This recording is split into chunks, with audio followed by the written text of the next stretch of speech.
The rollout of the COVID-19 vaccine is picking up steam in Minnesota. Today, a very familiar face joined the ranks of the vaccinated. Health Commissioner Jan Malcolm received the one-dose Johnson & Johnson vaccine.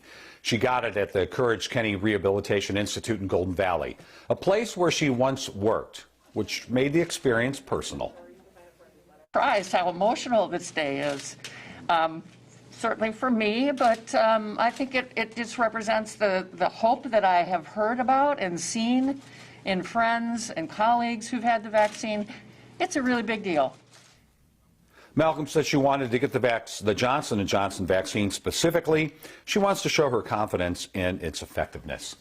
Youth basketball players from Carver County are getting ready for a big tournament this weekend. It comes after the Minnesota Department of Health recommended a 2-week pause on youth sports there following an increase in COVID variant cases.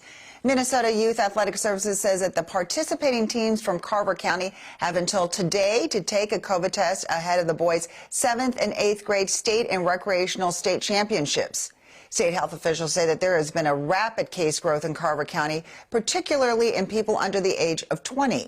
Kate Raddatz shares what we know about COVID variants and where else health officials are keeping a close eye in the state.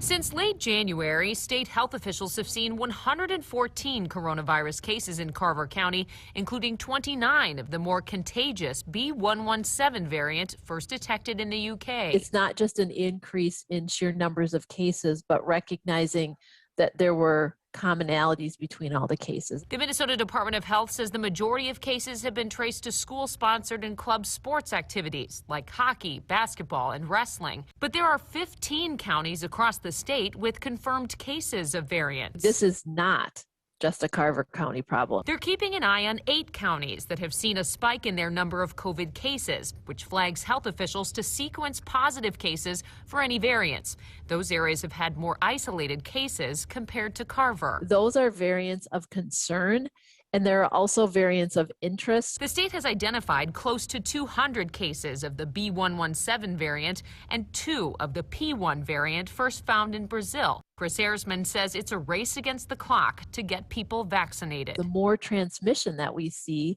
the more opportunity there is for the virus to mutate. We take that very seriously because we are so close to the end. The Minnesota Department of Health launched a temporary testing site this week at the Chanhassen Recreation Center in response to the growing outbreak of the B.1.1.7 variant. It will be open Thursdays through Saturdays for the next 2 weeks. Reporting in Chanhassen, Kate Raddatz, WCCO 4 News. A spokesperson for the MYAS said if a player or a coach does test positive or if they don't get the test results in time, their team will have to forfeit.